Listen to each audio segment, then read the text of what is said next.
diaria, en los medios de comunicación, y es que se mete con los últimos hechos, las últimas décadas, lo más contundente. De ello, por ejemplo, hablan sus obras, entre ellas Las Guerras de la Paz, Noches de Humo, Penumbra en el Capitolio, El Clan de los 12 Apóstoles, de lo cual hoy creo que se va a hablar bastante. Con este libro ella obtiene el premio CPB a Mejor Libro Periodístico en 2011 y el más reciente, que es el caso Klein. Detrás de cada uno de estos trabajos están el profesionalismo, el talento, el compromiso con el rigor investigativo, y cada una de ellas está reflejando esa pasión periodística y ese rigor de una periodista y de un oficio que genera odios y amores en este país. Quiero compartir con ustedes unos apartes del breve discurso que pronunció Olga Bear en Bogotá cuando recibió el premio de periodismo CPB. Dice así: este no es un premio personal, es un homenaje al periodismo de profundidad y al periodismo artístico literario.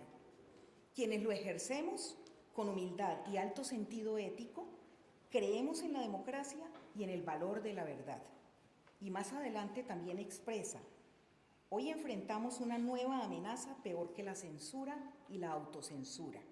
Los periodistas estamos en el banquillo de los acusados, pero confiamos en la justicia y en nuestras instituciones que sabrán darnos la razón. De eso se va a hablar hoy aquí. Así que, sin más preámbulos, bienvenida Olga, mil gracias por acompañarnos, igualmente a Lisandro.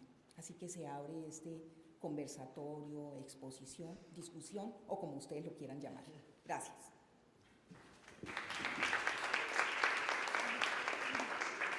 Bueno, muchas gracias María Eugenia y a los asistentes. Me han endilgado a mí, María Eugenia, la tarea de picador. Ahora que ya están como tan de capa caída los toros, el picador siempre es silbado en la plaza, siempre. Pretende el periodismo hacer eso. Yo creo que los periodistas y en general cuando se trata de hacer buen periodismo, no ese periodismo servil, sino de oposición o de contrapoder, pues se trata de eso, de tratar de mirar cómo se escudriña, se explora y se busca otra verdad, porque hay múltiples verdades en la realidad. En el más reciente libro de Olga Bear y Carolina Ardila Bear, el caso Klein, pues se comprueba una vez más que Olga escudriña, busca, prepara sus entrevistas y las investigaciones de manera minuciosa y entrega como resultado un producto en el que hay muchas verdades, en el que ella participa, igual que su hija, con algunos comentarios a manera de explicación que vienen en el libro en letra cursiva y en una escritura en primera persona donde aparentemente el que relata es Klein. Esto es narrativa testimonial, esto se le ha dado sin número de nombres, pero sí quisiera comenzar por preguntarle a Olga qué sensación le deja el libro cuando en la revisión del origen del paramilitarismo en Colombia, las fuentes que consulta evaden nombres concretos de quienes fueron entrenados, pero curiosamente, también algunas fechas no coinciden, pero relatan con mucha precisión lugares y personas que lideraron y buscaron a Yair Klein en Israel para venir a hacer esos entrenamientos. Es una delicia leer el libro y ver cómo de manera irónica y sarcástica plantean que es curiosísimo esto, Olga. Bueno, antes que nada agradecer esta invitación para compartir con ustedes, algunos de los cuales son alumnos míos, otros han sido estudiantes en mis cursos y varias caras nuevas que veo por aquí. Y antes de responder a esa buena picada de lengua, quiero felicitar especialmente a la sala de prensa por el giro que pude empezar a leer hoy. creo que muestra el progreso de nuestra facultad y tiene una altísima calidad, pero también un elemento que es fundamental cuando trabajamos en el periodismo, que es un aporte de la sensibilidad de quienes apropian esa realidad. En cada uno de los artículos que hasta ahora he podido leer o por lo menos mirar en el momento, aprecio eso.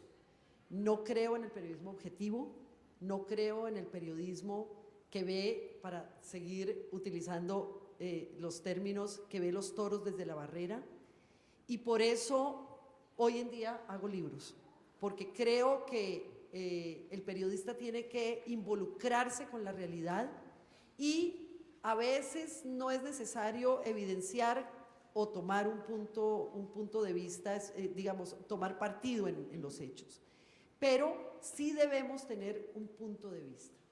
Y ese punto de vista es el que hace que nosotros podamos profundizar sobre esos hechos que están en la superficie de la realidad. Lo podemos hacer, es bueno el título de la charla de hoy, desde una simple noticia hasta la construcción de una investigación de 200, 300, 400 páginas, que son finalmente los libros, o cuando construimos otro tipo de documento, que es, por ejemplo, un documental, que es un gran reportaje, en donde no estamos hablando del lenguaje escrito tal vez, sino que ya hablamos del lenguaje audiovisual. Creo que esa es como una de las lecciones que procuro que aprendan conmigo, no solamente en las clases, sino cuando charlamos en la cafetería o cuando estamos en este tipo de escenarios. Que no prendieron el ventilador, creo que en el fondo terminó siendo algo deliberado nuestro, porque no queríamos un libro que tuviera un impacto mediático de 8 días y después se olvidara, como la mayoría de los textos que hay por ejemplo, los textos de los secuestrados que salen y entonces escriben su libro rápidamente, o esos libros escritos al fragor de los acontecimientos, en donde lo importante es la noticia que genere uno al otro día o esa misma noche en los medios de comunicación. Entonces, al comienzo de nuestro proceso, quisimos que los personajes nos dieran nombres, claro que lo quisimos. Cuando nos enfrentamos a dos problemas, porque nosotras preparamos la entrevista con Yair Klein durante 2 meses y medio. Es que esa es la diferencia entre ese periodismo vertiginoso y superficial que se ejerce en los medios, y es que a uno le dicen, vaya, entreviste a fulano, y a duras penas uno tiene 5 minutos para googlear al personaje y más o menos ver cómo luce o ver alguna cosa que haya hecho o algún comentario o lo que sea, o lo que tiene como referencia por lo que ha visto en los medios de comunicación. Cuando uno quiere abordar verdaderamente un trabajo de investigación periodística, tiene que escudriñar y tiene que investigar mucho a los personajes con los cuales va a trabajar. Cuando llegamos a la primera sesión, porque nosotros trabajamos, son físicamente 70 horas de grabación, son 4 días casi que con sus noches, porque trabajábamos hasta las 12, 12 y media de la noche y retomábamos 8, 9 de la mañana, pero no nos íbamos a dormir a esa hora, sino que nos íbamos a la casa de un pariente que tenía 3 computadoras en esa casa.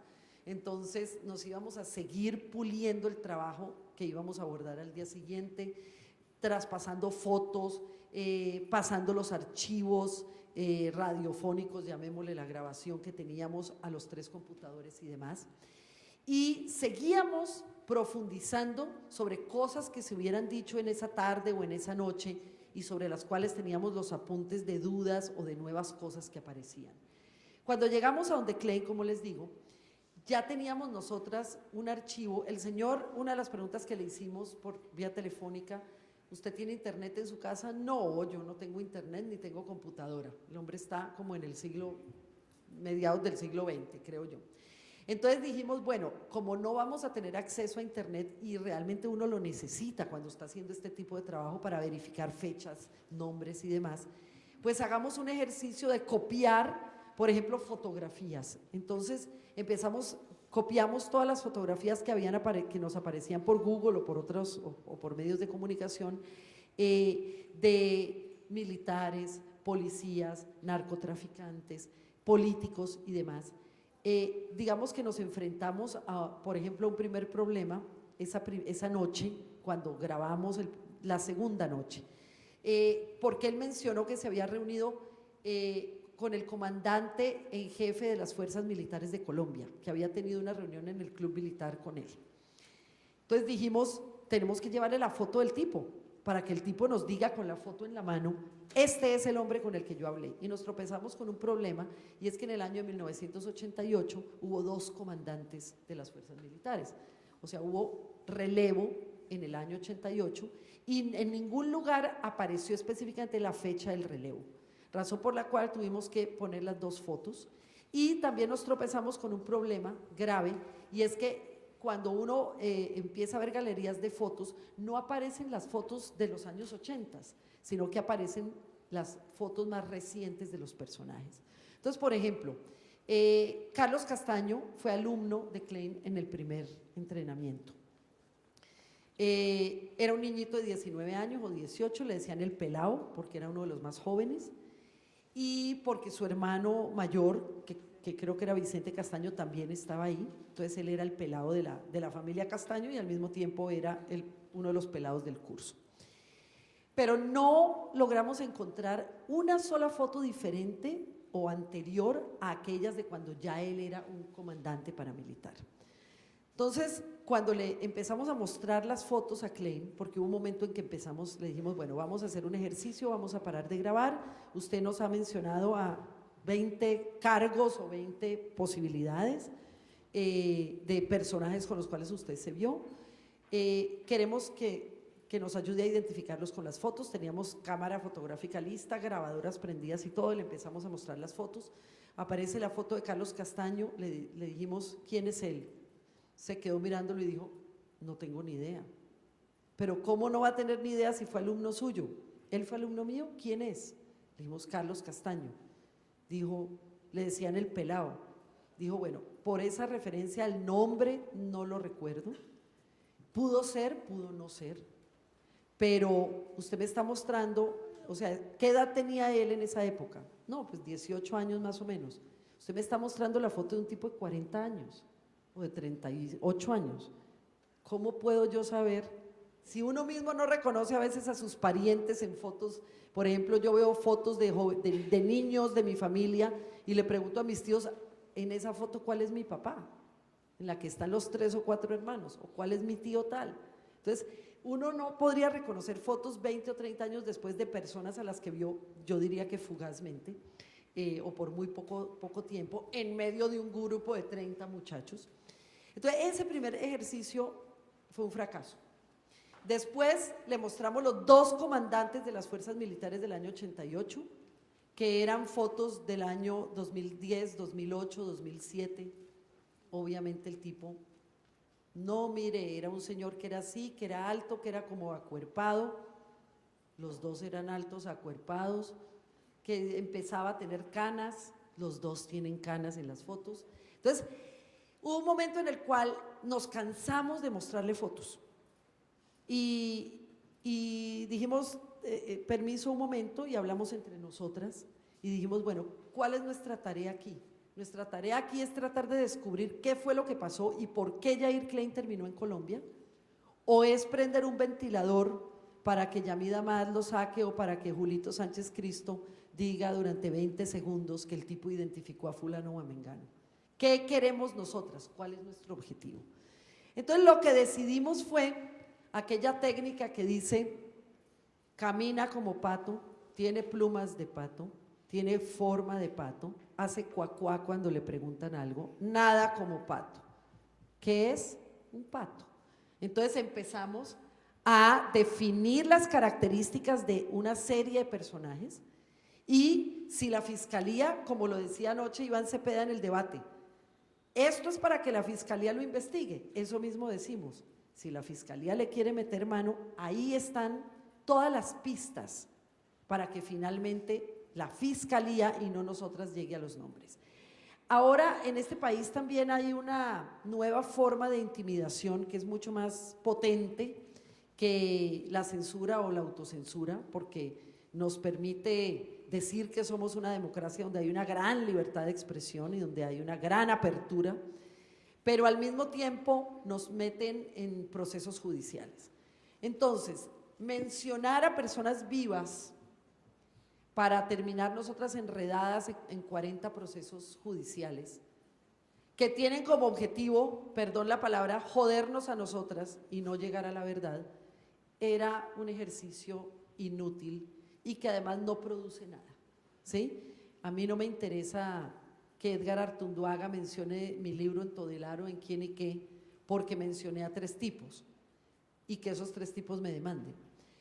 Sino que me interesa que le dedique 2 o 3 minutos de su espacio a identificar este libro como una obra importante para la reconstrucción de la memoria histórica del país. Entonces, esa fue la decisión que tomamos y le dijimos a Klein, usted decide qué cuenta y qué no cuenta en cuanto a nombres.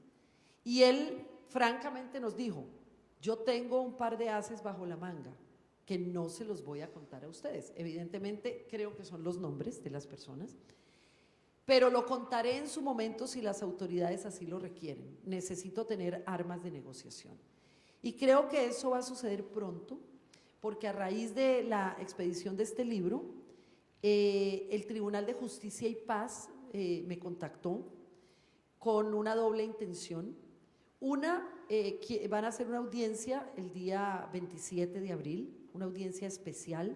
Van a estar ahí 2 de los líderes paramilitares que son HH y Ernesto Báez y quieren que yo durante 3 horas explique cómo se originó el paramilitarismo. Ahí ya no me van a preguntar, ¿sabe usted algo de HH? ¿Sabe usted algo de Ernesto Báez? ¿Sabe usted, conoce el nombre de no sé quién? ¿Reconoce a estas personas? O sea, no ese es el objetivo, lo cual para mí es muy loable, ya justifica haber publicado este libro, sino que lo que quieren es que les ayude con las herramientas del periodismo y las herramientas del género testimonial a reconstruir y a identificar los elementos fundamentales del proyecto paramilitar que intentó la toma del poder en este país. Eso ya para mí justifica y con creces haber hecho esta obra periodística. Muchas gracias, Olga. Me han pedido que haga una especie de contextualización del momento histórico que recoge Olga Bear en el libro que nos ha convocado hoy aquí, El origen del paramilitarismo. En Colombia el conflicto, ni siquiera en eso hemos podido ponernos de acuerdo. Algunos hablan de 40 años, de 50 años, de 60 años. Hay violentólogos más extremistas, el día que los españoles pisaron suelo patrio, o sea que hace más de 500 años, que es endémica la violencia, o sea que nosotros nacemos con un gen que nos predispone a ella, etcétera.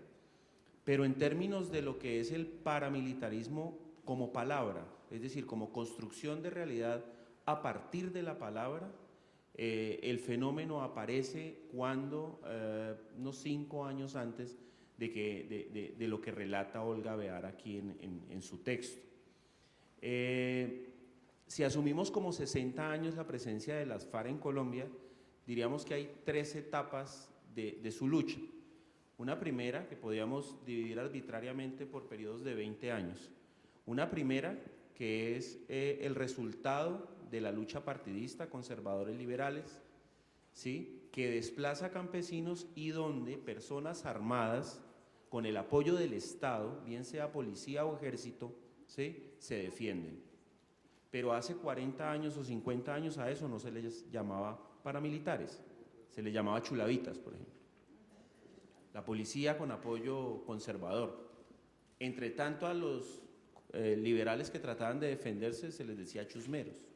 Entonces la construcción de la realidad a partir de la palabra se da en esa etapa. 20 años pueden ser esa lucha bipartista. Los otros 20 años, insurgencia, es decir, las ganas de las FARC de tomarse el poder a través de las armas. Y otros 20 años en donde ellos descubren que el narcotráfico es una buena fuente de financiación que les permite adquirir armas y ser un ejército regular. Y en la séptima conferencia que ellos tienen, son muy organizados, pues deciden que como ejército regular van a combatir, se cambian hasta el nombre de FARC a FARC-EP, FARC Ejército del Pueblo. Dentro de esas 3 etapas, en los últimos 20 años, es decir, cuando pasan de la insurgencia a la lucha del narcotráfico, porque son narcotraficantes, ellos antes cobraban un gramaje, ya después comienzan a tener cultivos propios y a manejar el negocio, no solamente a recibir unos dividendos del mismo, es cuando comienzan a atacar las zonas económicamente estratégicas de este país, es decir, donde hay dinero. ¿Y donde hay dinero? En el Urabá, que hay banano, ¿sí? Donde hay ganado también, y los sectores afectados fueron los más afectados, los ganaderos, ¿sí? Y los de la zona de Urabá. El libro de Olga y de Carolina comienza por centrarse cuando los ganaderos, los bananeros, gente de Puerto Boyacá, de Puerto Berrío, incluso algunos esmeralderos también, comienzan a buscar la posibilidad de armar ejércitos privados para defenderse de la guerrilla. Y básicamente porque el ejército, podemos ponerlo entre comillas, no cumplía la labor que le correspondía y era de defenderlos. Ese es el contexto en el que aparece Yair Klein, un militar israelí en Colombia, y ese es el comienzo y todo el contenido del texto. Él trae personas pues de suma confianza, y además que tenían una característica, era que todas hablaban español o ladino, ¿no? Una forma de español medio mozárabe. Esa historia que nos han contado de Yair Klein desde Colombia es monstruo, asesino, mercenario, y el libro intenta no subvertirla, sino simplemente presentar una versión. Entonces, esto en aras de contexto, ¿ya? Quería como hacer eso. Y una pregunta que me surge en esta conversación, Olga, es: la preparación de la entrevista, usted nos dice, dura casi 3 meses, hay más de 60 horas de grabación, hay un traductor también, porque ellos hablan hebreo, algo de inglés, pero esa también es una justificación de Yair Klein y de quienes entrenaron aquí combatientes, y es el idioma. ¿Cómo logró usted y cómo logró junto a Carolina, su hija, superar esas barreras y poder generar un discurso más fluido para poderlo trasladar aquí al libro? Bueno, lo primero que decidimos fue que necesitábamos un traductor que no fuera un traductor oficial, porque ustedes han ido a esas conferencias en donde hay esos traductores que le ponen a uno los audífonos y uno, sí, traducción simultánea. Esa traducción simultánea le permite a uno pillar, digamos que con absoluta precisión, lo que está diciendo el interlocutor, pero le quita espontaneidad, le quita fluidez, le quita confianza. Un personaje con un traductor simultáneo nunca se va a desgarrar, nunca va a llorar, nunca va a gritar, nunca va a perder la compostura, porque está en un escenario cuadriculado y formal. Entonces, esa fue la primera decisión que tomamos. Dijimos, tiene que ser alguien que no importa si no habla un español perfecto, ojalá hable un hebreo perfecto, que no importa si no sabe los grados militares o cosas de balística o de armamento, ese tipo de cosas. Después nos conseguimos un buen traductor que escuche la traducción en español, escuche la versión en hebreo y nos pula eso. Pero lo que queremos es crear digamos, un ambiente de intimidad, un ambiente familiar, lo más familiar posible para él, para que él pueda realmente desdoblarse y contar lo que a nadie le ha contado. Si no, va a ser una entrevista más, como todas las que se han hecho, porque a Yair Klein le hicieron varias entrevistas por ejemplo, el canal RCN le hizo un par de entrevistas, el periodista Tarazona escribió un libro que se llama El Profeta de la Muerte, y está basado en otro libro que le hizo un periodista de la televisión israelí que se llama Hanan Asran. Ambos libros los leímos y realmente llegamos a la conclusión de que lo que esos libros no tenían era sabor, ¿sí? No tenían intimidad, no tenían esa dosis que casi en algunos aspectos puede convertirse en chisme o puede convertirse en cosas intrascendentales, pero que son la sal de la vida. Eso era lo que nosotras queríamos captar. Entonces conseguimos un traductor, una persona que había nacido en Colombia, pero a los 4 años de edad se había ido a vivir a Israel, que siempre habló en su casa español, que habla con la R gutural del israelí, que a veces no conoce la palabra específica. Mi hija llevaba viviendo en Israel 1 año, entonces entendía bastante, a veces le faltaban las palabras también, entonces digamos que teníamos 2 tamices ahí, que eran el de este traductor espontáneo, él es un químico especializado en química para el cáncer, o sea, nada que ver, pero una persona que conoce muy bien, digamos, su país y conoce el idioma, es, digamos, su lengua materna, a pesar de que la primera que aprendió fue español. Entonces, claro, mi lengua materna tampoco es inglés, y yo decía, bueno, no sé si vamos a hacer la entrevista en inglés o no, depende del inglés del señor, pero a mí me facilitaría la vida si es en inglés, pero el tipo tendría que ser absolutamente bilingüe. Y cuando llegamos allá descubrimos que el señor no desata, pero el inglés para nada. No entiendo cómo ha recorrido 5 continentes y ha hecho unas cosas absurdas en el mundo entero, porque es un aventurero loquísimo, y no habla inglés, no habla sino hebreo. Eso es algo que, o sea, eso es absurdo, pero esa es la realidad con la que nos enfrentamos. Entonces, hubo momentos en los cuales, claro, trabajando tantas horas, hablando de tantos lugares que empezaban a ser de nuevo familiares para él, porque durante 25 años no se había vuelto ni a acordar de una cantidad de cosas, empezaron a fluir en otros idiomas algunas cosas. A veces fluían en español, cositas que él recordaba, a veces trataba de decirlas en inglés, en su inglés más bien precario, para tratar de que yo lo entendiera mejor. Tuvimos varias lagunas. Esas lagunas, acuérdense que en esa casa no había internet. Entonces, por ejemplo, si él decía Sgan Aluf, entonces decía, el traductor decía, David decía, eso es como un coronel, pero no sé qué coronel será. Entonces le decía yo en inglés, coronel, no, que no. Resultó que eso se llamaba comandante de brigada. ¿Sí? O sea, eran ese tipo de, por ejemplo, cuando dijo comandante militar, comandante de las Fuerzas Armadas de Colombia, en ese momento nosotras no pillamos la gravedad de ese encuentro, porque el traductor no supo decirlo. Pero íbamos anotando lo que no estaba claro.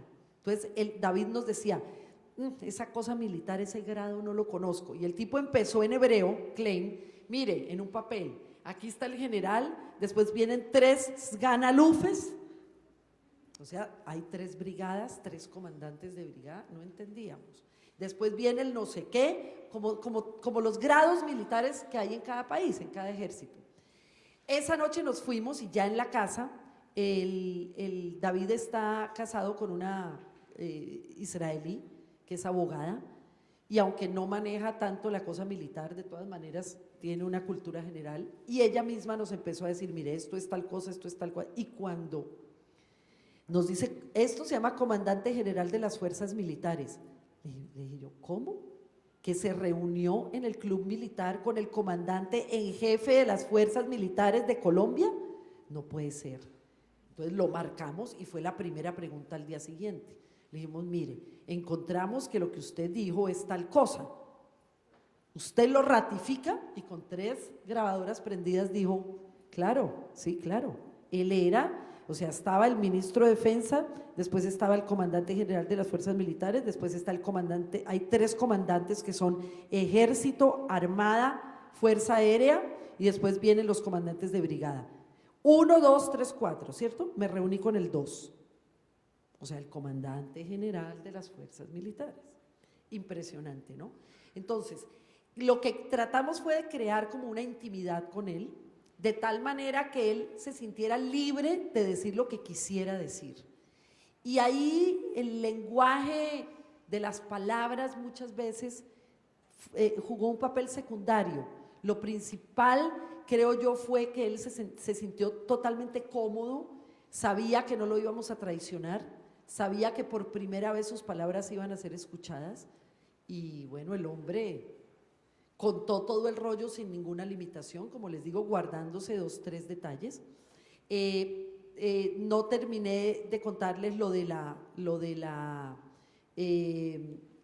Tribunal de Justicia y Paz. El segundo favor que me pidieron ellos, no solamente ir a Bogotá a hablar con ellos durante 3 horas, sino que me pidieron tramitar con el señor Klein la posibilidad de que ellos lo puedan interrogar a través de una teleconferencia o videoconferencia.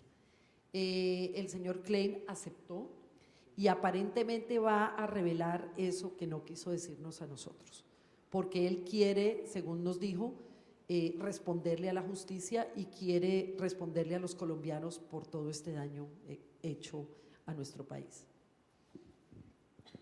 Bueno, los historiadores no ortodoxos dicen que uno revisa la historia desde los intereses del presente. La mirada y la revisión al pasado la hace desde el presente. Pues con el apellido Bear, lógico, Olguita tiene ascendencia por esos lados. ¿Qué tanto la motivó en esta investigación su origen?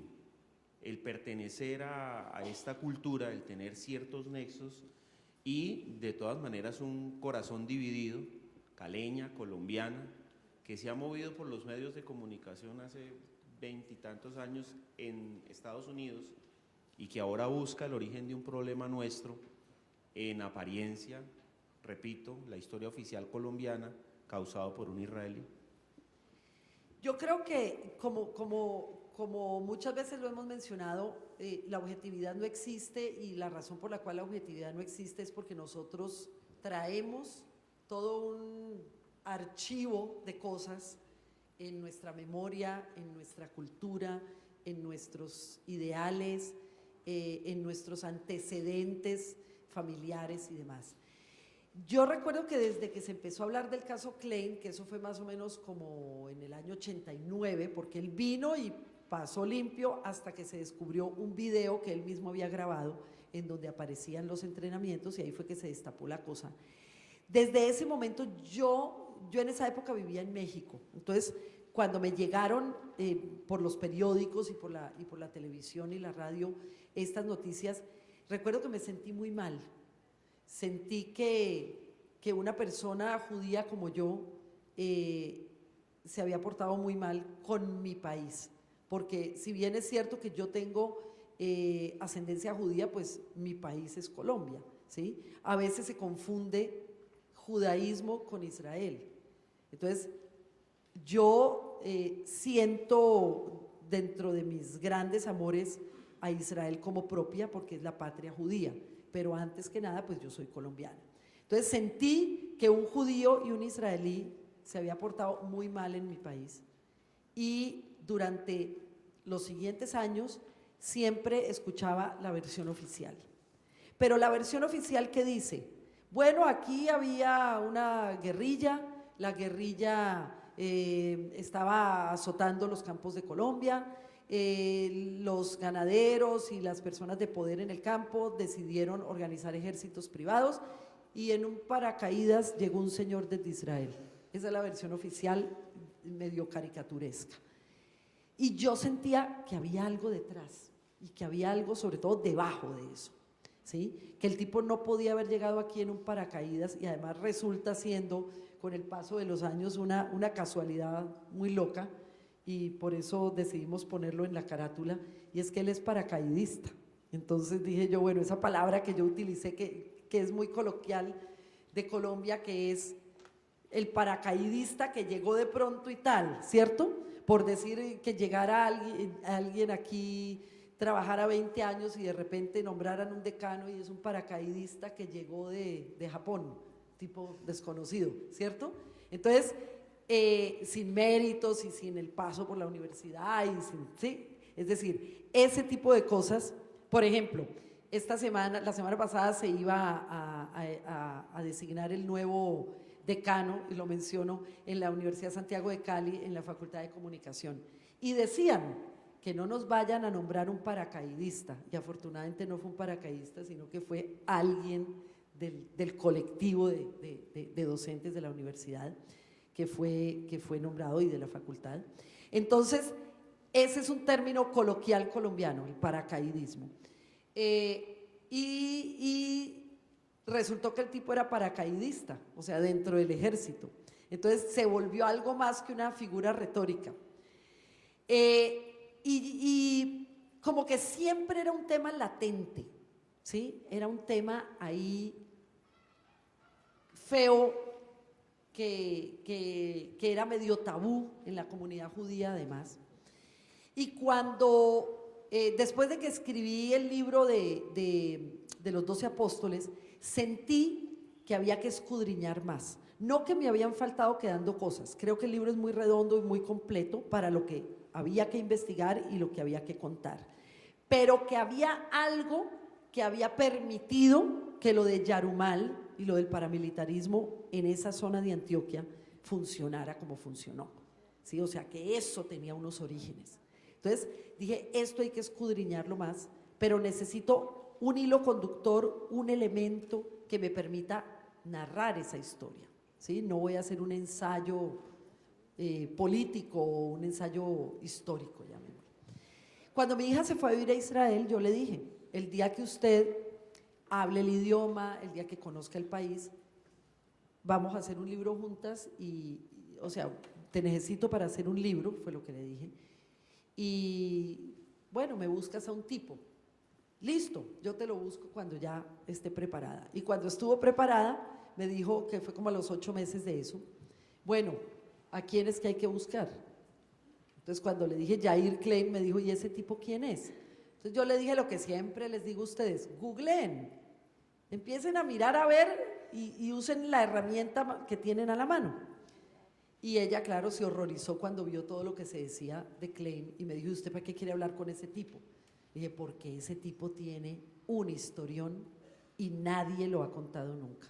Entonces digamos que obviamente también había esa sensación del tema tabú entre la comunidad judía, como ese lunar de vergüenza para nuestra comunidad, porque claro, eso le hizo mucho daño a los judíos de Colombia, ¿sí? Porque a él se le identifica como el mercenario israelí o el mercenario judío. Entonces obviamente ahí hay un componente importante, pero es algo que forma parte del punto de partida para la obra, no más allá. Hay muchas anécdotas y relatos en el libro increíbles, no por lo descabellados, sino al contrario por lo simples, como por ejemplo que jugaran fútbol todos los domingos, quienes después fueron miembros de la SAUC con el ejército, y que los comandantes estuvieran a la orilla de la cancha, o por ejemplo que durmieran en pequeños hoteles, se fuera Yair Klein a comer al pollo campero. Le gustaba tanto el pollo asado que puso de negocio en Israel.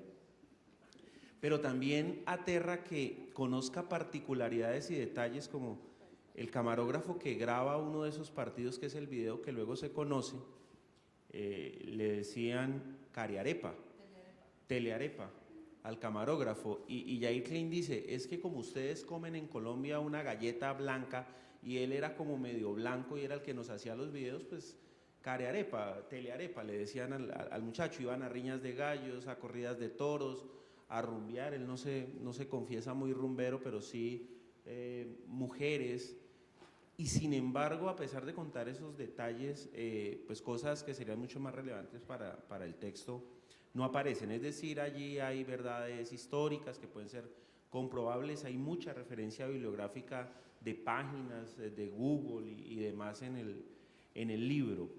Podríamos decir entonces que hay verdad histórica, verdad oficial, verdad mediática. Olga cita también algunos libros, el de Mauricio Aranguren. ¿Hay alguna verdad? En medio de todas esas verdades está la verdad de Yair Klein, de los otros entrevistados. ¿Hay alguna verdad de Olga Bear y de Carolina Ardila en el libro a través del relato de Yair Klein? No sé si a través del relato de él, pero en mis últimos libros yo he tratado de seguir una técnica que desarrolla muy bien Laura Restrepo, que me encanta, ¿sí? Les recomiendo mucho esa autora. Y digamos que no la quise explorar, aunque ya en algunos pasajes, o digamos en el inicio de cada capítulo, la había implementado en las Guerras de la Paz. No quise hacerlo en Noches de Humo, porque me parecía que tenía que mostrar una distancia de los hechos para no, digamos, para no distorsionar las versiones que me dieron los protagonistas. Pero luego, en mis otras obras, siempre está presente eso, que son dos historias paralelas. Una, la historia central, ¿sí?, basada en la investigación, en los documentos, en los testimonios, en todo lo que hemos hablado. Y la historia paralela es cómo nosotras llegamos a cada una de esas verdades o a cada uno de esos elementos. Entonces son como dos aventuras paralelas que están a lo largo y ancho del libro. Y en este caso, como somos dos autoras, eso de escribir a cuatro manos, les digo desde ya, eso es una mentira y eso no existe. O sea, hay partes que escribe una, hay partes que escribe otra. Es mi segundo libro con otro autor. Mi libro Penumbra en el Capitolio lo hice con Ricardo Villa Salcedo y por eso llego yo a esa conclusión. Nunca nos sentamos él y yo, ni nunca nos sentamos Carolina y yo por decir, sentémonos aquí en la computadora y empecemos a escribir. Y a ver, agregue, ¿qué le ponemos? No, cámbiate esa palabra. Nunca sucedió eso. Entonces, como que es el ensamblaje de unas piezas de rompecabezas que terminan siendo un libro. Por supuesto hay mucho debate y mucha discusión sobre mejor escribamos esto así, mejor escribamos esto así. Hoy en día hay herramientas tecnológicas que lo facilitan. Pero pusimos como ciertos identificadores, no nos dividimos pedazos de capítulos, sino que nos dividimos los capítulos. Tú escribes este, yo escribo este. Algunos, yo escribí una primera versión, ella le hizo cambios, en otros ella escribió la versión, yo hice cambios y así. Pero cuando hay un capítulo escrito por una de las dos integralmente, siempre hay un identificador que le permite al lector saber quién escribió el capítulo. ¿Cómo lo hacemos? A partir de un diálogo. Entonces, en el diálogo, por ejemplo, Klein está contando algo y en algún momento dirá, pero Carolina, lo que pasa es tal cosa.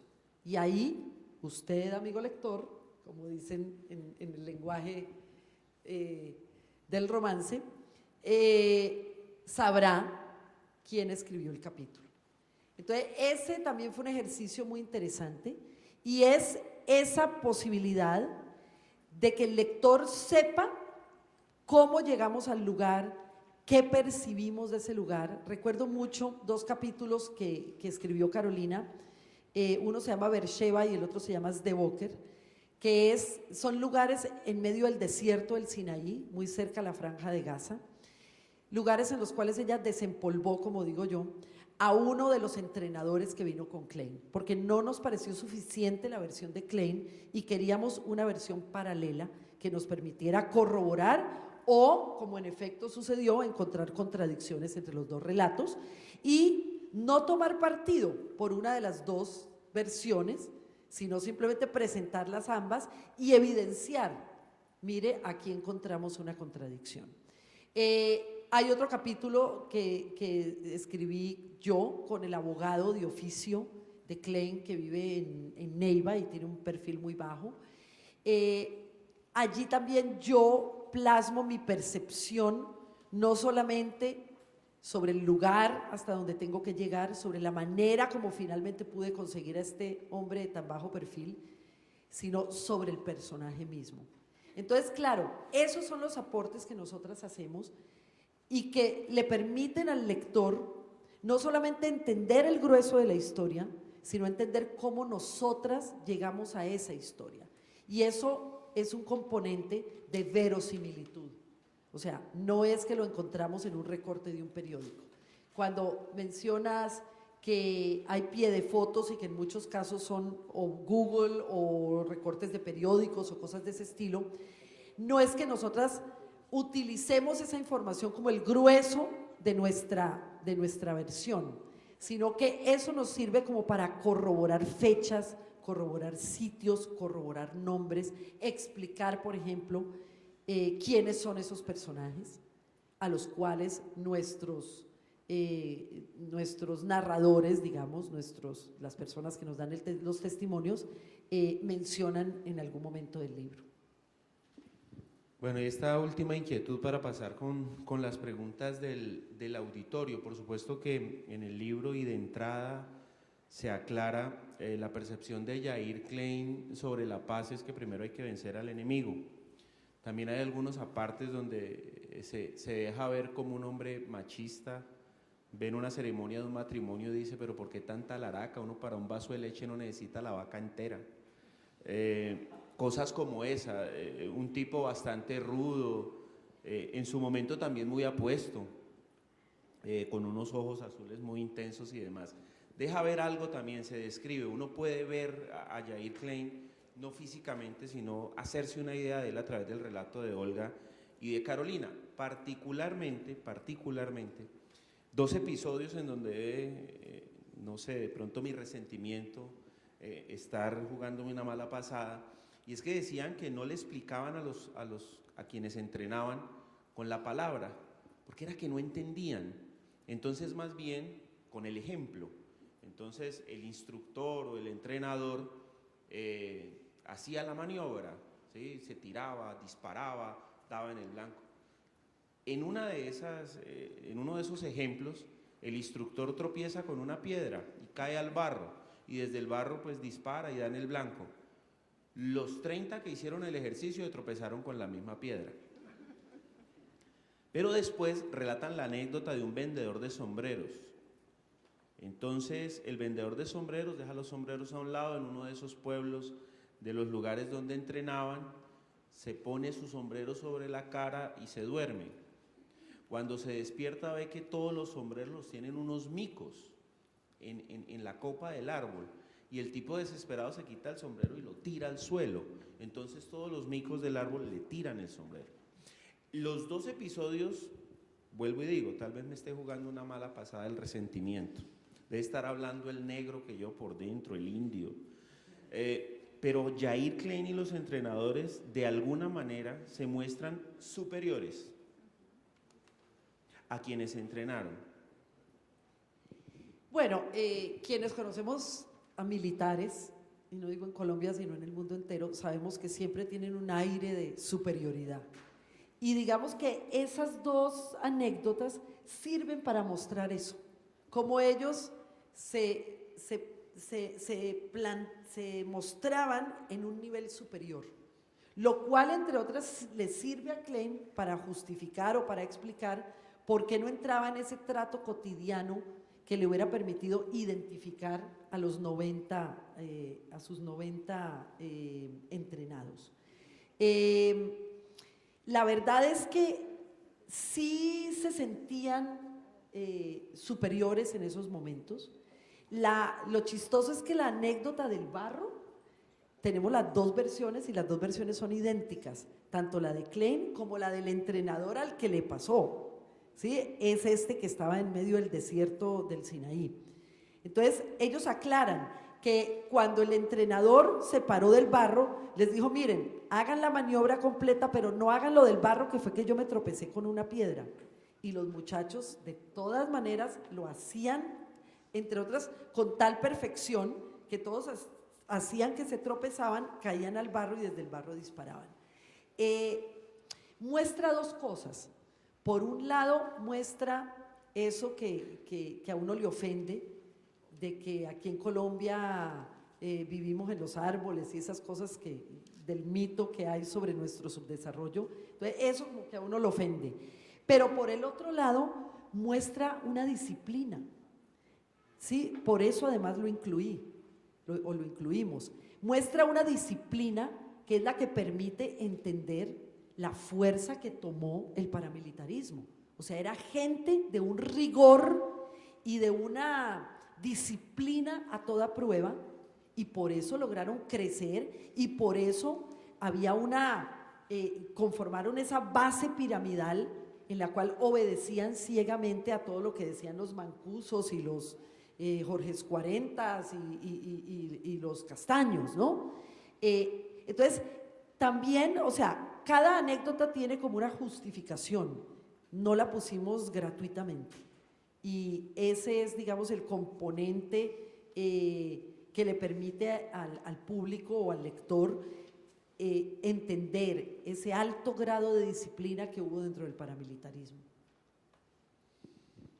Bueno, pues abrimos la sesión de preguntas, de inquietudes frente, bien sea al texto quienes lo conocen o al proceso de llevar una noticia o de escudriñar y buscar en la historia y presentar esto en un libro.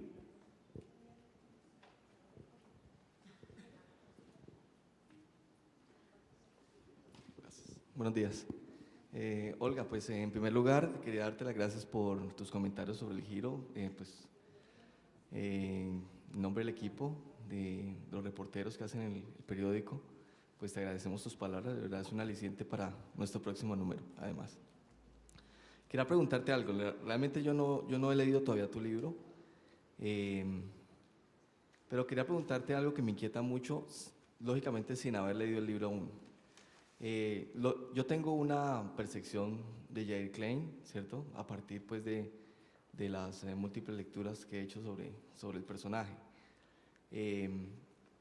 Yo conozco tu trayectoria periodística también, lógicamente, y sé qué tipo de periodista eres.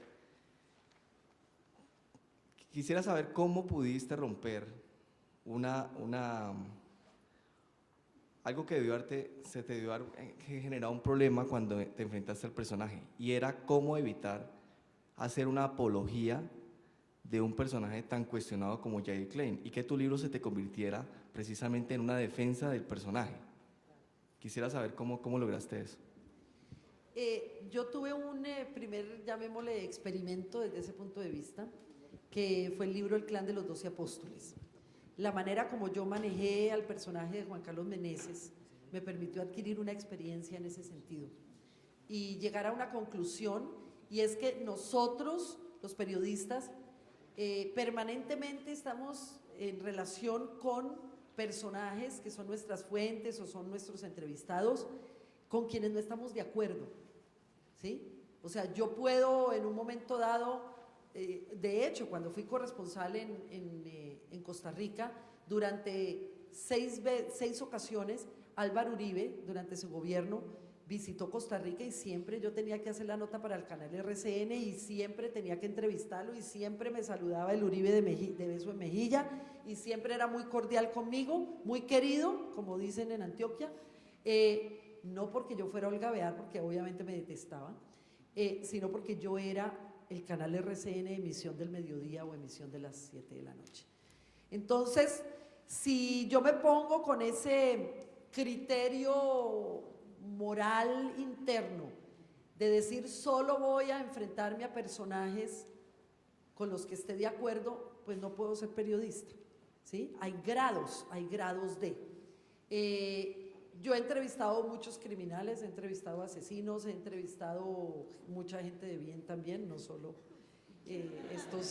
estos ciudadanos, pero el ensayo con Meneses me funcionó bien, en el sentido, bueno, además porque cuando yo me enfrenté a Meneses, cuando decidimos que íbamos a hacer el libro, yo le dije, usted me va a contar su historia, pero yo no le puedo garantizar el resultado.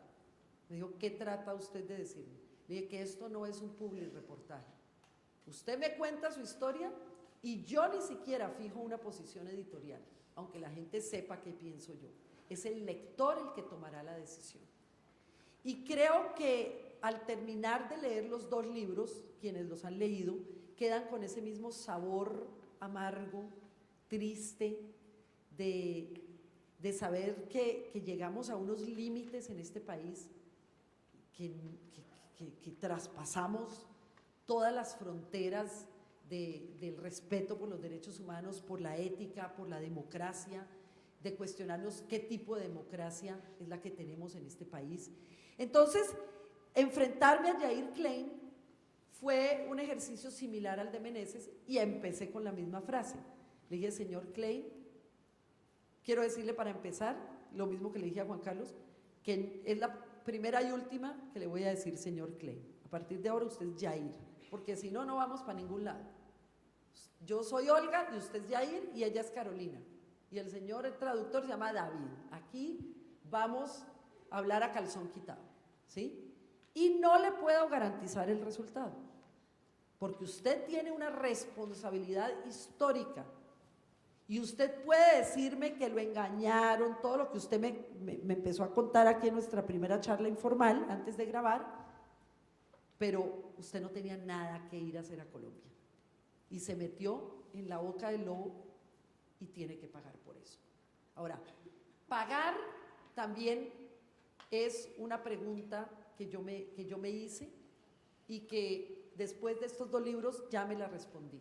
Una cosa es pagar jurídicamente, otra es pagar con la ley de la vida y con la ley de Dios. Estos señores tal vez nunca paguen un solo día de prisión. En eso hay una coincidencia entre Meneses, cuyo caso va a precluir el año entrante, entonces hasta ahí llegó, y con Klein, cuyo caso precluye el 10 de junio de este año. Entonces, una cosa es la verdad histórica, incluso la verdad periodística, y otra es la verdad jurídica.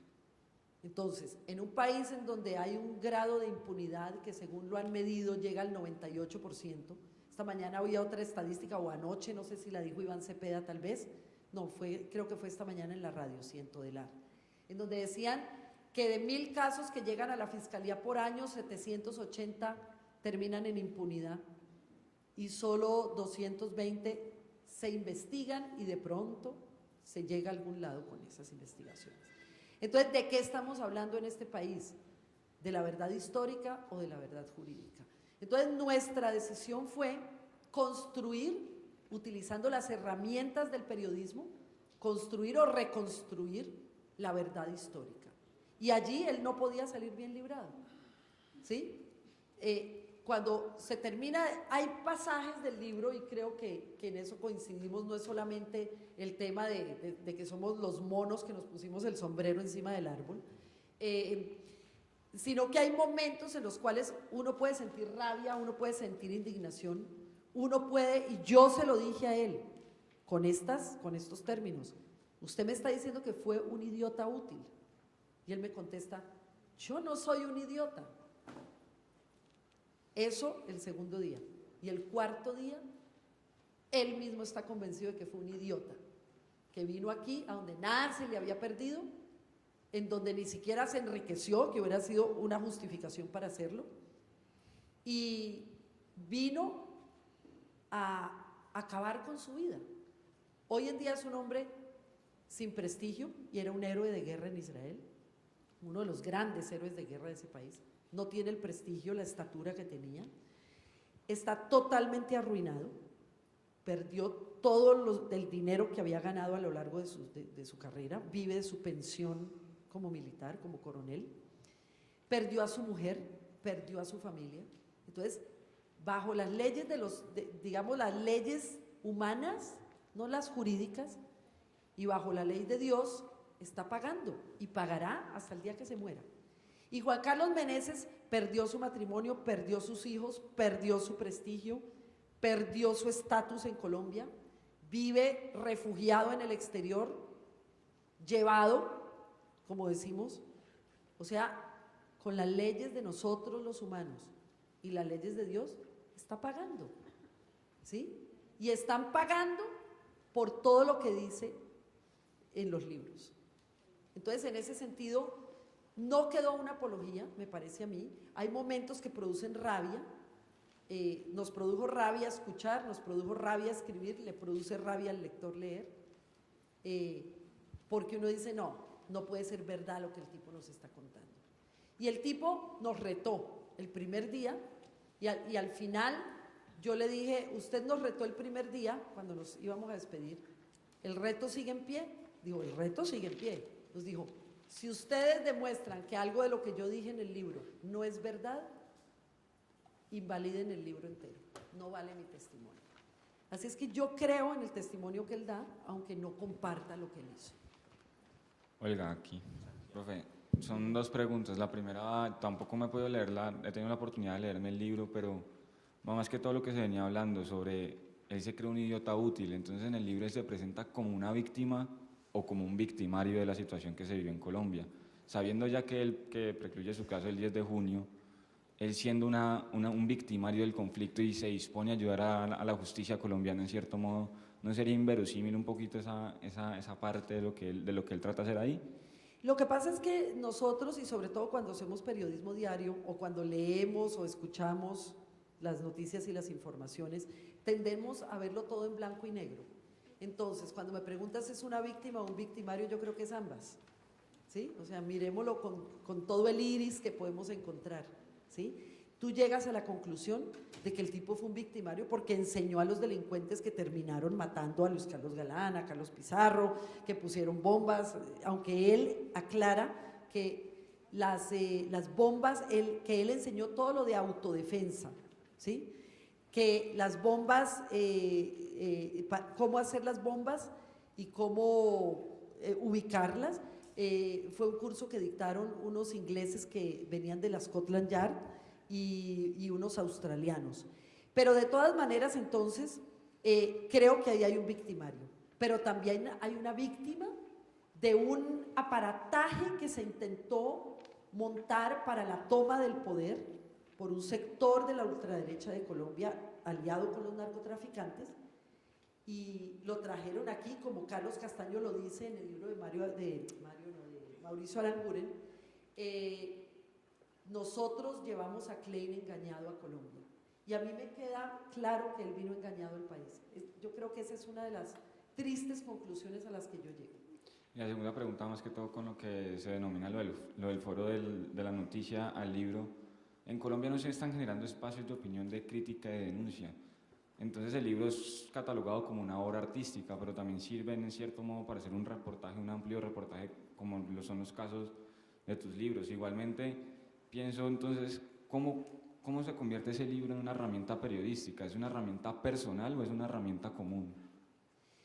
Yo creo que el servicio que puede prestar un libro de este estilo o los libros que estamos haciendo no solamente es el de reconstruir la historia, sino en convertirse tal vez en un modelo, no el único, en un modelo de ejercicio profesional, de investigación periodística.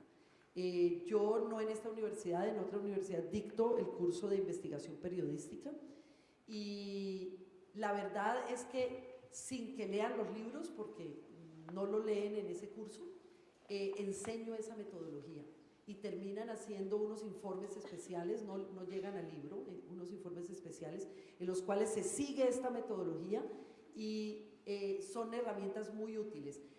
Digamos que a mediados de semestre, los estudiantes, sin que yo lo pida como lectura, terminan comprando los libros o pasándoselos los unos a los otros y leyendo estas obras, porque empiezan a entender la utilidad de manejar las herramientas del periodismo investigativo y ven ahí los grandes ejemplos, ¿no? Yo creo que ni siquiera en todas las editoriales. Si yo hubiera llevado estos libros, yo publiqué mis primeros 3 libros con Editorial Planeta, si yo hubiera llevado a Planeta mis originales, no los hubieran publicado.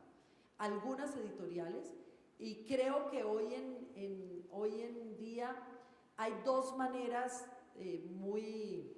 digamos, muy apropiadas para romper estos elementos de censura y autocensura, que son el documental, el género del documental audiovisual, y los libros. Creo que son 2 herramientas.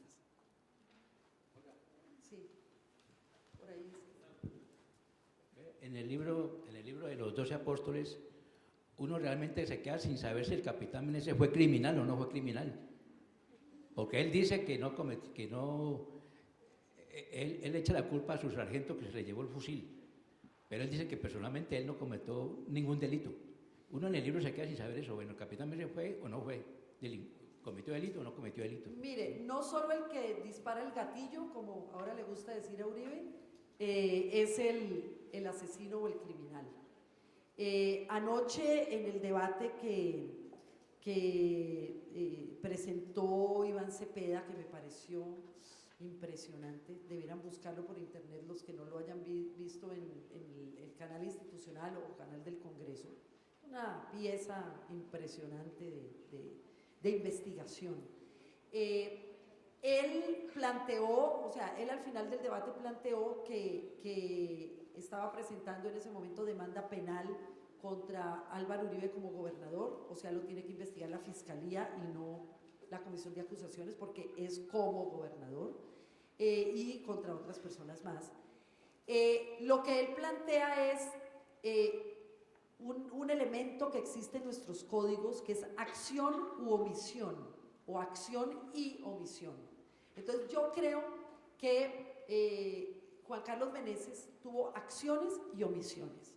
Por ejemplo, hay un pasaje en el libro en el cual le avisa uno de los jefes paramilitares que digamos que hacia allá va a hacer una masacre. Entonces que mande a todos los policías para allá para que cuando empiece el aviso por los radioteléfonos, ellos no alcancen a llegar al otro lado de la montaña y los sicarios alcancen a escapar. Yo preguntaría, ¿eso es acción o es omisión? Para mí es acción, claro. O sea, mando a los policías a sabiendas para el otro lado. Hay otro pasaje en el cual asesinan a una cuadra del comando a un guerrillero del ELN. Y a Meneses le advirtieron que a esa persona la iban a asesinar a 2 cuadras de ahí, que era el terminal de transportes de Yarumal. Entonces que él se atrincheró con sus muchachos en el comando de la policía, o sea, los puso a hacer cosas adentro del comando, esperando a que le avisaran que ya habían matado al tipo, para salir y hacerse como que el que iba a mirar y a investigar. Resulta que el guerrillero del ELN, que iba a pilas, se bajó del bus, se dio cuenta que lo iban a matar y corrió hacia el comando. Entonces el asesinato, en vez de cometerse a 2 cuadras y media del comando de policía, se cometió a menos de 100 metros.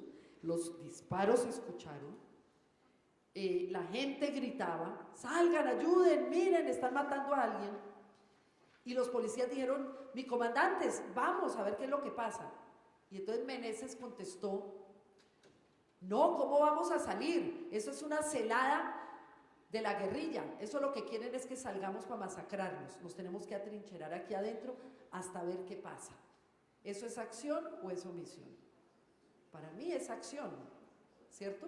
Entonces, cuando usted me pregunta, ¿fue eso no un delincuente? Claro que es un delincuente, ¿sí?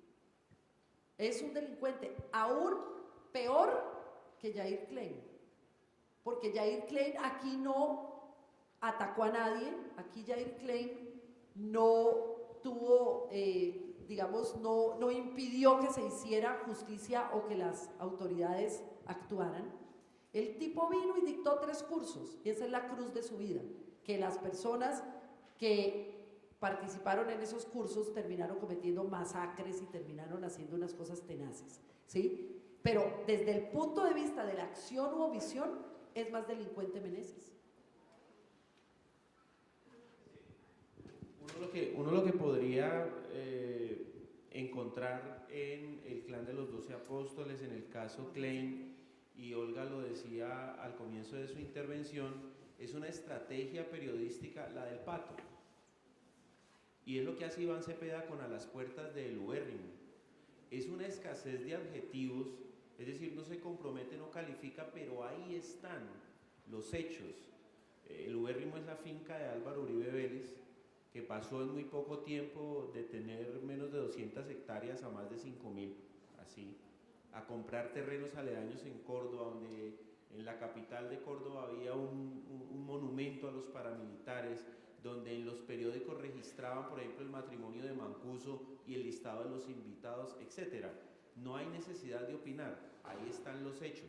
O sea, los hechos transcritos, expuestos a una investigación periodística donde finalmente es el lector el que decide con esos elementos que se entregan ahí, si efectivamente, por eso da mucha desazón, más que rabia, es, Jair quien dice que entrenaba con armas de juguete y dictaba los cursos, pero que los combatientes a quienes entrenaba sí tenían las armas que le daba el ejército. Por una advertencia simple, si las armas eran verdaderas en manos de un extranjero, inmediatamente era un delincuente en este país. Entonces hay cosas ahí que resultan a veces inverosímiles, pero que dejan ver que quienes organizaron el cuento están por fuera del libro. Yo quiero preguntarte, tú tienes 3 momentos frente a tu personaje. Uno, cuando estás investigándolo antes; otro, cuando estás entrevistándolo; y después cuando te reúnes con tu material a decir qué vas a escribir. En este momento en que estás en toda esta investigación y en toda tu parte productiva, ¿cómo decides cuál va a ser el punto de partida, cuál va a ser el punto de llegada de tu historia? ¿Cómo haces para no, o sea, para sacar tu material, para no de pronto desviarte por otro lado, enamorarte de tu personaje, decir, este hombre tuvo una historia muy interesante antes de llegar a Colombia? ¿Cómo decides de dónde arrancar y de dónde terminar? Yo creo que los libros son seres vivos. Es una cosa muy loca que me ha pasado siempre. Cuando yo empiezo a delinear la obra, es una cosa como medio gaseosa, en la cual voy encontrando como una ruta, ¿sí? O sea, estoy centrada en cuanto a qué quiero lograr. El cómo empieza mucho después.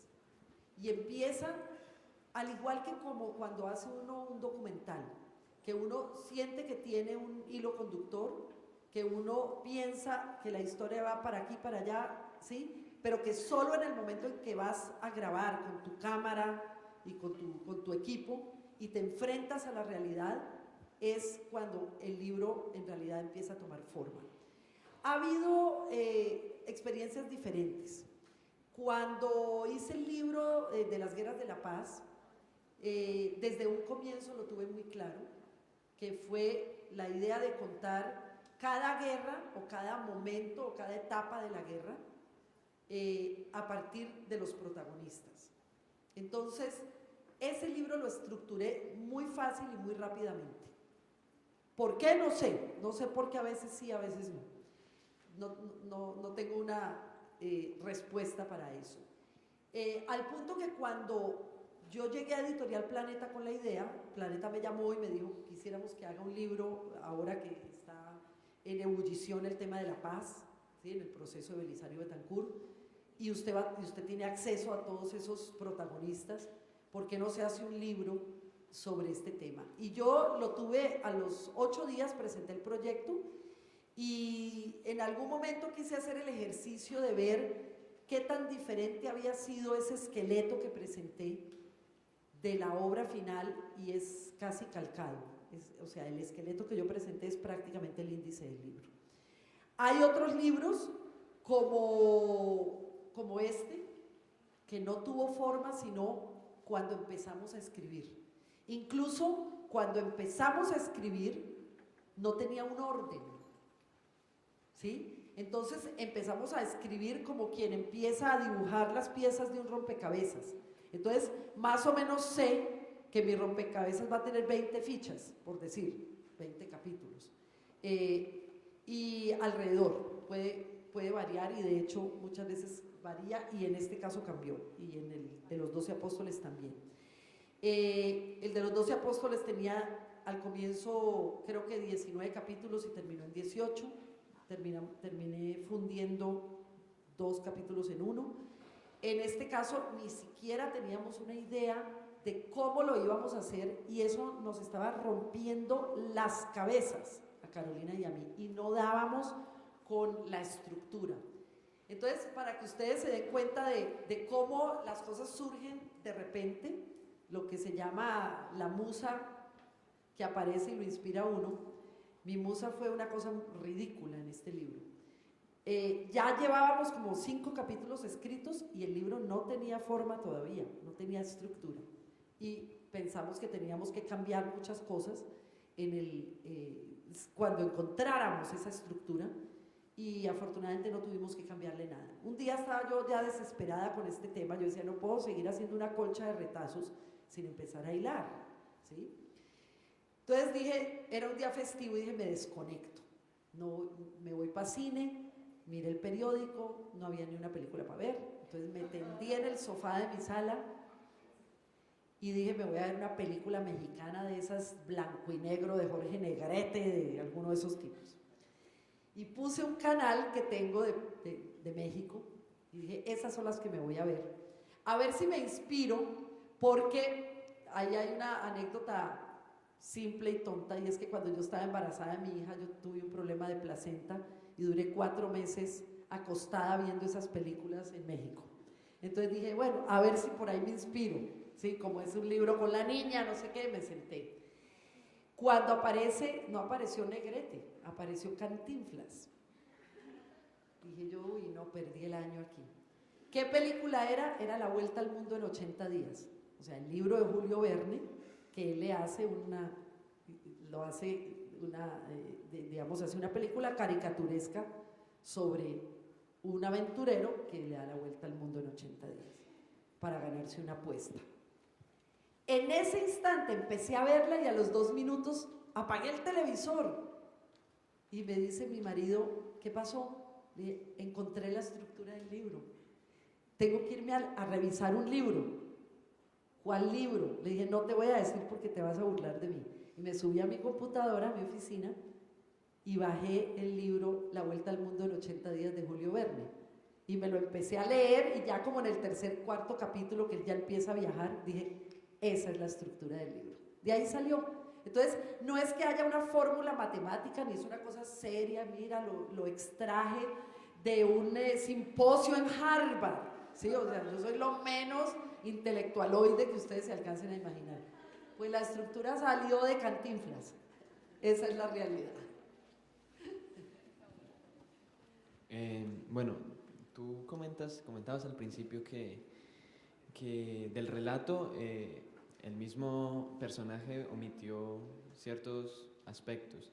Bueno, y tú como escritora de pronto tuviste algunas razones, o más bien, ¿omitiste algunas cosas del libro por miedo o por alguna otra razón?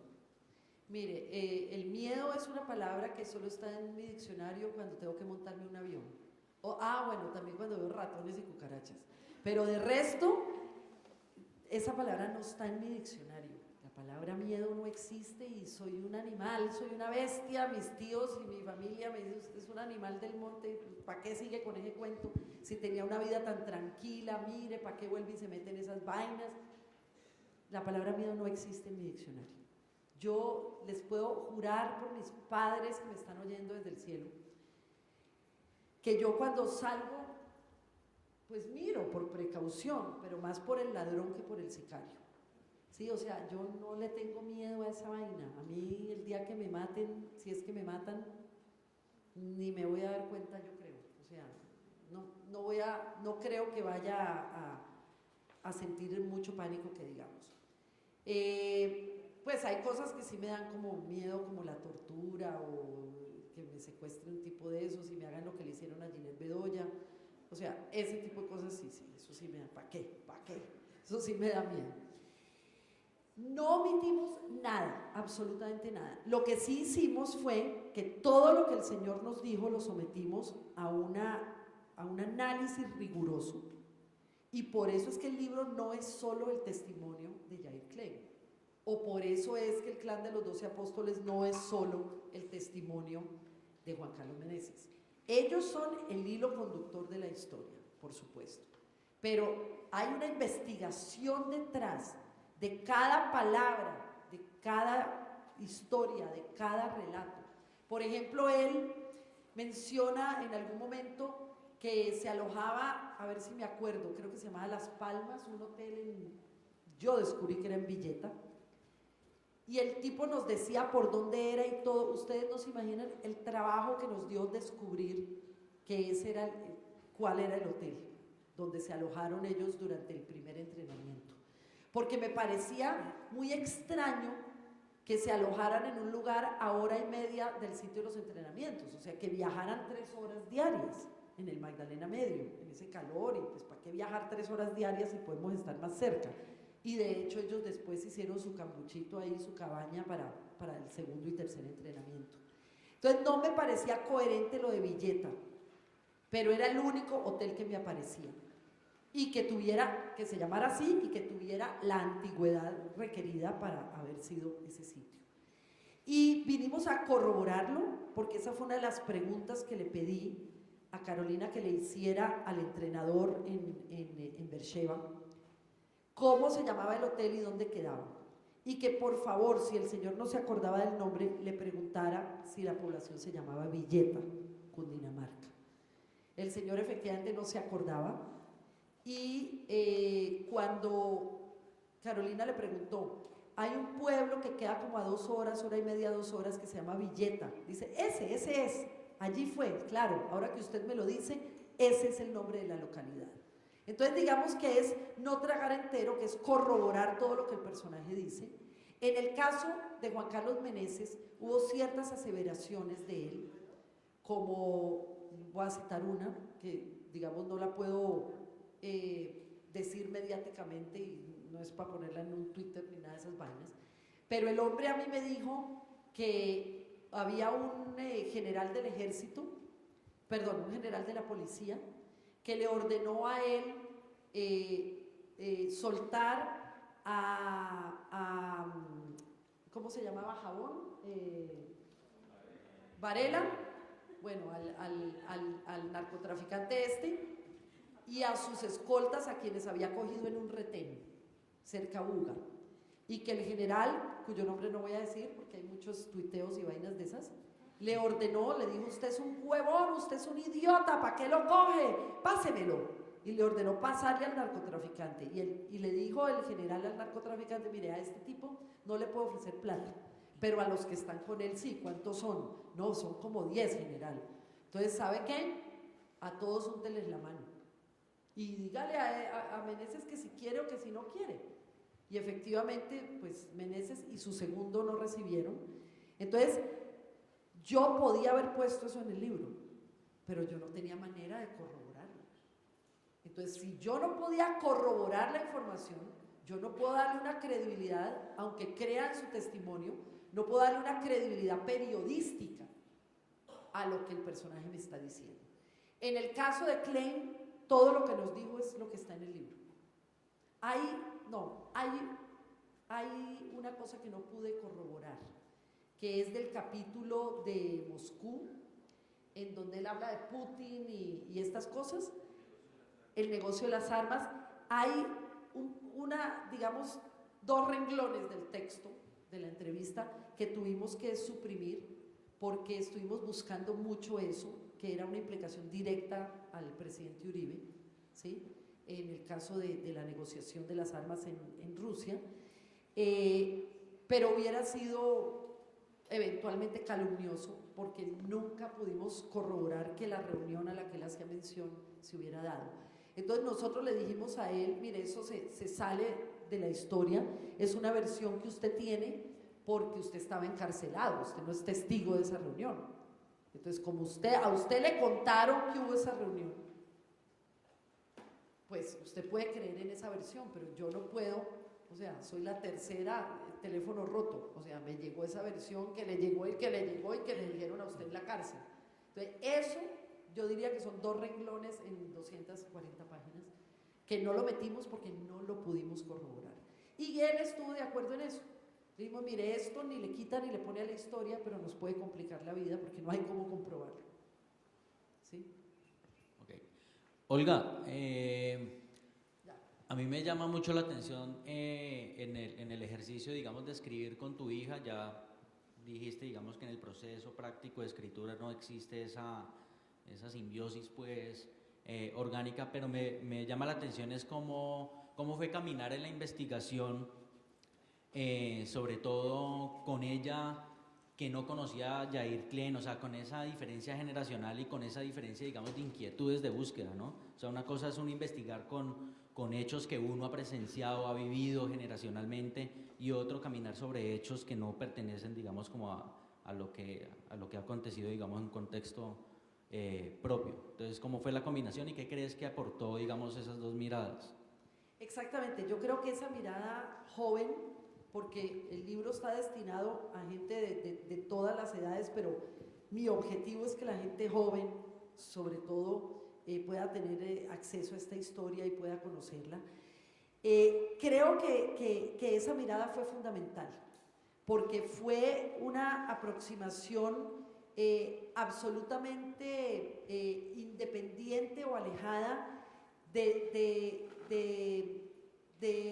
elementos preconcebidos que pudiéramos tener nosotros que vivimos esa historia, ¿cierto? Muchos que tuvimos incluso, en el caso mío, el carácter de víctima, ¿sí? La mirada de ella es una mirada independiente, es una mirada con la perspectiva de los jóvenes. Habría que decir pues que ella está terminando su carrera de ciencia política, iba más o menos a mitad de carrera, entonces también tiene un contexto. Una de las cosas que le pareció interesante, que le parecieron interesantes a Carolina cuando se fue a Israel, fue que cuando ella vivía en Bogotá y estudiaba en el externado de Colombia, ella estaba hastiada de todo el tema, porque fue la época en la cual se empezó a destapar todo el tema de justicia y paz, de los paramilitares y demás, y ella estaba hastiada de ese tema, y dijo, ay, voy a tratar temas nuevos. Y sin embargo, llega a Israel, conoce el país, empieza a tratar temas nuevos, y dice, no, esas no son mis raíces están allá, ¿sí? Entonces, si bien es cierto que ella reasume el tema del paramilitarismo, que ya lo venía tratando mucho en la universidad, digamos que tiene que ir mucho más para atrás, porque la mirada de ella está enfocada en lo que va a partir más o menos del año, bueno, en cuanto a estudio, a carrera, 2007 más o menos, 2008, pero digamos el contexto de todo lo que pasó en el gobierno de Pastrana y después en el gobierno de Uribe con la desmovilización y demás. Entonces, creo que eso también le da mucha frescura al libro.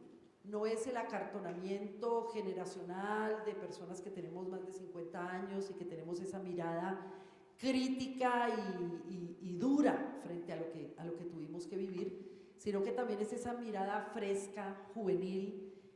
La carátula misma lo dice. Mi libro, El Clan de los 12 Apóstoles, es una carátula negra, oscura, tan oscura como el paramilitarismo, y esto es blanco, anaranjado, con el brillo de los colores del sol, y es al mismo tiempo entonces un tema triste y duro, pero una mirada a futuro, de reconstruir este país, teniendo en cuenta los cimientos que tenemos debajo, ¿no? Olga, ya diste algunas respuestas a mi pregunta, pero quisiera saber, ¿tú qué quisieras que pasara con esos libros tuyos en Colombia para algunos, para algo? Y tiene que ver con por qué escribes sobre esos temas. Bueno, yo cuando empecé mi carrera en el mundo de los libros, digamos que era, llamémoslo, fue una carrera en tiempo real, ¿sí? Para usar los términos de hoy en día. Entonces, mi primer libro estuvo conectado al proceso y al fin del proceso de paz de Belisario Betancur. Mi segundo libro se escribió muy poco después de la toma del Palacio de Justicia. Mi tercer libro se escribió cuando empezaron las labores de la Asamblea Nacional Constituyente, y teníamos un objetivo claro, que era que cerraran ese Congreso para crear una cosa nueva, y desafortunadamente se creó una cosa peor que la que había. Entonces, digamos que mis primeros libros están conectados con el frenesí de los hechos del momento. Ya de pronto tiene que ver con mi edad, con mi experiencia, con los exilios, etc. Ahora mi mirada es un poco más antropológica o un poco más sociológica, de querer que aprendamos de lo que nos pasó. Ya no es solamente contar lo que pasó, sino obtener las respuestas y las explicaciones que nos permitan que esto no se repita. Y, digamos, un segundo objetivo es, y está relacionado con mi actividad docente, es que las nuevas generaciones entiendan su pasado, ¿sí? Nosotros crecimos con esas historias del 9 de abril, de la lucha liberal conservadora, del inicio de las guerrillas y demás, pero hasta cierto punto eran historias como lejanas y eran las historias oficiales que escribían los ganadores. Hoy en día, quienes escribimos las historias buscamos la multiplicidad de versiones, ya no es una verdad oficial.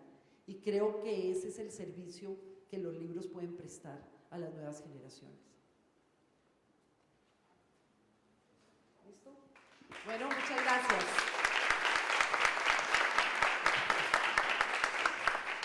Muchas gracias a todos por asistir a este conversatorio. Muchas gracias a Olga por sus declaraciones, por su libro, por su trabajo y felicitarla de nuevo por este libro que esperamos no sea el último. Nos ha dicho que no es oficial, pero ya está trabajando en otro. ¿Vale? Muchas gracias. Claro. La gran ventaja es que como Olga no conoce la palabra miedo, eso es una ventaja para nosotros porque contamos con ella porque es de la casa. Agradecerles a ustedes su presencia. Olga, el libro está en la tienda. Sí, está aquí en la tienda de la universidad y está obviamente en las librerías, la Nacional y en las otras librerías. Bueno, Aquí entonces está un poquito más barato. aprovechemos, es una invitación para que nos metamos en este rollo y no sé, a futuro de aquí cuántos periodistas, reporteros, escritores resulten. Gracias y nos encontramos de nuevo en mayo 3 para la otra jornada de hora.